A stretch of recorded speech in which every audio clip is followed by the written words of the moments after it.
Hello viewers, एक नई story मायके जैसा ससुराल। संयुक्त परिवार में पली बड़ी लता बहुत ही संस्कारी थी, सबकी चहेती भी थी। भगवान ने रंग रूप देने में कोई कसर नहीं छोड़ी थी। दादा दादी, चाचा चाची, ताऊ ताई, 6 बहन, 5 भाई, इतना बड़ा परिवार था उसका। परिवार में इतनी बेटियां होने के कारण शीघ्र ही उनका विवाह कर दिया जाता था। लता भी अब शादी की उम्र में आ चुकी थी। हालांकि अभी वह केवल 19 वर्ष की थी, किंतु विवाह के लिए अब उसका नंबर आ गया था। अच्छा सा लड़का व अच्छा सा परिवार देखकर उसका विवाह कर दिया गया और वह अपने ससुराल चली गई। ससुराल में इतना बड़ा परिवार तो नहीं था, फिर भी सास ससुर, देवर, नंद सभी लोग थे। उस परिवार की बेटी सपना भी परिवार में सभी की लाडली थी। अपनी भाभी के आने के साथ उसे ऐसा लगने लगा मानो उसे एक बड़ी बहन मिल गई हो। वह बहुत ही प्यार से अपनी भाभी के साथ रहती थी। लता भी उसके साथ उतने ही प्यार से पेश आती थी। सपना अपने पापा का बहुत ही ज़्यादा ख्याल रखती थी। अपने पापा का हर काम करना उसे बेहद पसंद था। जब वह नहाने जाते तो उनके कपड़े उनसे पहले ही बाथरूम में रख दिए जाते। जब वह नहाकर बाहर आते तो अब सपना हैंगर में शर्ट पैंट इस्त्री करके तैयार रखती थी। पापा के ऑफिस से आते ही वह गर्मा गर्म चाय की प्याली उनके हाथों में थमा देती। सपना रात का भोजन रोज अपने पापा के साथ एक ही थाली में करती थी। सपना भी अब विवाह योग्य हो चुकी थी और कुछ ही दिनों में उसका रिश्ता भी तय हो गया। अब सपना डोली में बैठकर विदा हो जाएगी। यह सोचकर रामचंद्र की आंखों से गम के ऐसे बादल छा गए कि वह चाहकर भी उन्हें बरसने से रोक नहीं पाते थे। उन्हें लगता था कि सपना के जाने के बाद घर कितना सूना हो जाएगा। उनका इतना ज़्यादा ख्याल कौन रखेगा, वे उसके बिना कैसे रह पाएंगे। यही सब ख्याल उनकी रातों की नींद उड़ा चुके थे। एक दिन सपना ने अपने पापा से कहा, पापा मैं शादी नहीं करूँगी। रामचंद्र चौंक गए। क्या हुआ सपना, ऐसा क्यों बोल रही हो बेटा? पापा मैं आपके बिना रहने की कल्पना मात्र से ही सिहर जाती हूँ। मैं आपसे दूर नहीं जाऊँगी, फिर मेरे पापा का ख्याल कौन रखेगा? सपना बेटा, हर बेटी को एक ना एक दिन विवाह के बंधन में बंधकर ससुराल तो जाना ही पड़ता है। इसका कोई दूसरा रास्ता नहीं है। आखिरकार सपना का विवाह संपन्न हो गया। विदाई के समय सपना जब भी अपने पापा की तरफ आंख उठाकर देखती, उसकी आंखें बिना बोले ही सब कुछ कह देती।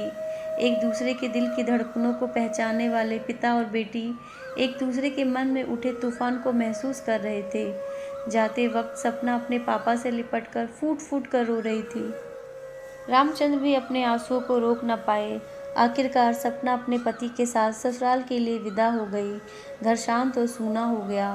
पूरी रात बीत गई। दूसरे दिन सुबह रामचंद्र जब नहाने गए तो उनके कपड़े हर रोज की तरह उन्हें बाथरूम के अंदर ही मिले। वह हैरान थे। नहाकर जब बाहर निकले तो पैंट शर्ट का जोड़ा इस्त्री किया हुआ हैंगर पर लटका हुआ इंतजार कर रहा था। जब वो शाम को वापस लौटे तो उनकी बहू लता सपना की तरह ही चाय का प्याला पानी के गिलास के साथ लेकर आई। लता की तरफ देखकर रामचंद्र को उसमें अपनी बेटी सपना का अक्स दिखाई देने लगा। उन्हें ऐसा महसूस हो रहा था मानो उसके समक्ष सपना ही खड़ी है। रामचंद्र की आंखों में उस वक्त खुशी के आंसू झलक आए। उसकी पत्नी चंद्रा भी इस दृश्य को देखकर फूली नहीं समा रही थी। अपनी बहू पे उसे नाज हो रहा था। उसने अपने पति से कहा, एक बेटी गई लेकिन दूसरी हमारे पास हमेशा के लिए आ गई है। रात में भोजन का समय हो गया। सभी लोग भोजन करने बैठ गए। तब लता को आवाज़ आई, लता बेटा आ जाओ, हम दोनों एक साथ एक ही थाली में खाना खाएंगे। लता आश्चर्यचकित रह गई। वह आई और अपने पिता के पास बैठ गई। रामचंद्र ने अपनी थाली से रोटी का पहला कौर उठाकर अपने हाथों से प्यार के साथ उसे खिलाया और कहा, लता बेटा आज से हम दोनों हर रोज़ एक साथ ही खाना खाएंगे। मैं नहीं जानता था कि मेरी एक बेटी विदा हो गई है, लेकिन दूसरी बेटी मेरे पास है। लता ने खुश होकर कहा, हाँ पापा, हम दोनों आज से रोज़ साथ में खाना खाएंगे। इतना कहकर लता सोच रही थी, कौन कहता है बेटी विदा होकर ससुराल जाती है। मुझे तो ऐसा लगता है बेटी एक मायके से विदा होकर दूसरे मायके ही आती है, जहाँ बहन भाई माँ बाप और मिल जाते हैं।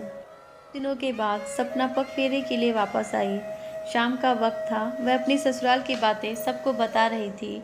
तभी उसके पापा आए और उसके आते ही सपना ने देखा उसी की तरह लता चाय का प्याला लेकर और पानी का गिलास लेकर आ गई और उसके पापा ने प्यार से लता के हाथ से चाय ले ली। सपना देखकर मन ही मन खुश हो रही थी। रात के भोजन के समय वह अपने पापा के पास आकर बैठ गई।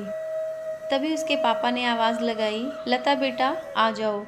आज रामचंद्र के एक तरफ सपना और दूसरी तरफ लता दोनों ही साथ बैठकर खाना खा रही थी।